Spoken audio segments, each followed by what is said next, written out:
कहाँ तक पहुँचे हैं आप? आपकी लड़ाई कहाँ तक पहुँची है?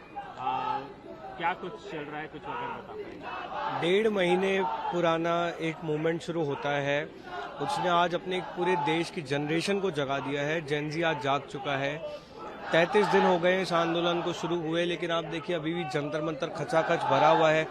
हजारों की संख्या में लोग जंतर मंतर के बाहर है, लाखों की संख्या में देश भर में प्रदर्शन हो रहे हैं। तो ये आंदोलन की एक बहुत बड़ी सफलता है कि आपने एक पूरी जनरेशन को जगा दिया है, जो अब अपने हक के लिए लड़ रही है, अब बैठी नहीं है, अब डर नहीं रही है और आंख में आंख डालकर सवाल कर रही है।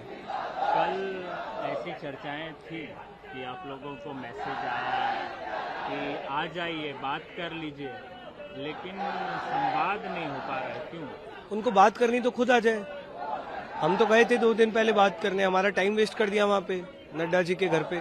उनको बात करनी तो खुद आ जाए ना यहाँ पे जंतर मंतर। हमारा टाइम क्यों वेस्ट कर रहे हैं? हमारी तो डिमांड्स क्लियर है, धर्मेंद्र प्रधान का इस्तीफा चाहिए, तो या तो होगा या नहीं होगा, उसमें कुछ नेगोशिएशन नहीं है। तो आप 1.5 महीने से क्या विचार रहे हैं? मतलब कुछ इसमें विचारने लायक है क्या? या तो आप हटाएंगे या नहीं हटाएंगे। कैबिनेट मिनिस्टर को आप सस्पेंड तो नहीं कर सकते हो, तो या तो हटाओ या मत हटाओ, जो भी है बता दो। इसमें डिस्कशन क्या करना है? आपने क्योंकि जेपी नड्डा का जिक्र किया और एएनआई पे ही वो बाइट हुई थी जिसमें आप कह रहे थे कि हमारा टाइम वेस्ट किया गया। आपने ये भी कहा था कि हमारे फोन छीन लिए गए। अब इसी का प्रति उत्तर देते हुए जेपी नड्डा ने एक फोटो डाली है और इसमें दिख रहा है कि आपके पास और जो है सौरभ के पास फोन दिखाई दे रहे हैं। तो कहीं ना कहीं एक मैसेज नहीं, इसमें कोई भी विरोधाभास नहीं है, क्योंकि हमने बहुत क्लियरली टाइमलाइंस भी बताई थी इवेंट्स की। देखिए हम लोग क्या है, पढ़े लिखे समझदार लोग हैं, लॉजिकल बात करते हैं, फालतू बकवास नहीं करते। 12 से 2 के बीच में हमारे फोन्स कॉन्फिस्केटेड थे। 2:15 बजे हमारी नड्डा जी से पहली मीटिंग हुई है, फर्स्ट राउंड ऑफ डिस्कशन हुआ है। 2:30 बजे हमारे फोन्स मिले हैं। 2:30 से 3, 3:30 हमें यहाँ का जो पूरा मैनेजमेंट है उसके लिए हमने कॉलिंग्स किए हैं, सारी मीडिया को अपडेट किया है क्या डिस्कशन चल रहा है। 4 बजे वापस एक रिटर्न ऑर्डर के साथ हम नड्डा जी से मिले। वहां पे उस समय हमारे पास फोन थे, ये हमने बहुत क्लियरली बोला भी है। हमने बोला है 12 से 2 के बीच में हमें फोन नहीं दिया गया था और वही ट्रू है। अब नड्डा जी अपना नैरेटिव फैलाना चाहते तो फैलाए, बट थोड़ी एनर्जी एक्चुअली मुद्दे एड्रेस करने में लगा देंगे तो हमें यहाँ बैठने की जरूरत नहीं पड़ेगी। सोनम वांगचुक, उनकी परिस्थिति क्या है? वो उनके डिमांड्स भी आप मेरे को अगर बता पाएं, क्योंकि दिप्ते भी कल कह रहे थे कि कुछ जो मुआवजों की भी बात करी जा रही है। देखिए सोनम जी की तबीयत ऑब्वियसली अब 26वां दिन है तो बहुत अच्छी नहीं है, वाइटल्स स्टेबल हैं, लेकिन हेल्थ इज कंटिन्यूसली डिटोरिएटिंग। वो बहुत चिंतित हैं इस बात को लेके कि जिस तरह की पुलिस ब्रुटैलिटी हुई है वो वापस हो सकती है। तो इसलिए वो चाह रहे हैं कि अगर पुलिस ब्रुटैलिटी वापस ना हो तो हम लोग और जितने भी प्रोटेस्टर्स हैं उन पे केस करके उनको फंसाया ना जाए। तो वो इस चीज़ को लेके बहुत ज़्यादा परेशान है और हम लगातार उनसे अपील कर रहे हैं कि अपनी हंगर स्ट्राइक छोड़ दें। उनसे अभी मुलाकात नहीं हो पा रही क्योंकि कल भी हमें हॉस्पिटल में एंटर नहीं करने दिया।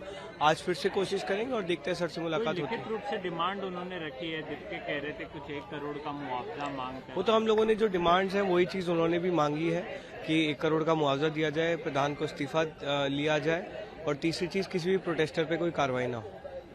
कल भी कुछ क्लिप्स वीडियोस जो हैं वो वायरल हो रहे हैं कि कुछ हलचल हुई थी वहाँ पीछे भीड़ में, और क्या हुआ था अगर आप बता सकें, क्योंकि उसके बाद संभावित है कि इंटरनेट सेवाएं भी यहाँ कुछ देर के लिए बंद कर। नहीं, इंटरनेट तो बंद किया ही गया था। मैं आपको, मेरे फोन में मैसेज आया है, आप हमारे फोन में ये मैसेज चेक कर सकते हैं, ये देखिए। इंटरनेट कल 12:15 बजे रात का मैसेज है, आप चेक कर लीजिए। इसमें इंटरनेट बंद किया गया था, ये तो फैक्ट है। इंटरनेट बंद किया गया था। यहाँ पे हमें बताया गया कि सीआरपीएफ की एक अलग बटालियन भी डिप्लॉय की जा रही है, पुलिस लाठीचार्ज कर रही थी, आंसू गैस के भी गोले कल छोड़े गए हैं। तो ये लगातार ये चीजें हो रही हैं, लेकिन हम इन सब चीजों से डरने वाले नहीं हैं। हमने बहुत पहले से कह रखा है कि हम एक शांतिप्रिय आंदोलन कर रहे हैं, हम एक अच्छे एजेंडा के लिए बैठे हैं और यहाँ से नहीं हिलेंगे जब तक धर्मेंद्र प्रधान इस्तीफा नहीं दे देता। कुछ एक ऑब्जर्वेशन है आशुतोष, संभावित है ऐसे सारे प्रोटेस्ट में होता भी है, मैंने कई प्रोटेस्ट कवर किए इसलिए मैं कह देता हूँ कि ऐसे माहौल में उपद्रवी घुस जाते हैं। इन लोगों को रोकने के लिए क्या करेंगे? वो स्टूडेंट्स के रूप में भी हो सकते हैं, कोई पॉलिटिकल पार्टी का व्यक्ति भी हो सकता है। इन लोगों को रोकने के लिए क्या करेंगे? क्योंकि ये बात एकदम, ये बात एकदम आपकी सही है, कर दिया जाए या कैसे भी अटैक। ये आपकी ये बात एकदम सही है और हम भी उस चीज को लेके कंसर्न है। 10% फ्रिंज एलिमेंट्स हर प्रोटेस्ट में घुसते हैं जो बदतमीजी करते हैं, हमारी एक वॉलंटियर्स की ऑलरेडी एक टीम है, उस टीम को अब हम और बड़ा कर रहे हैं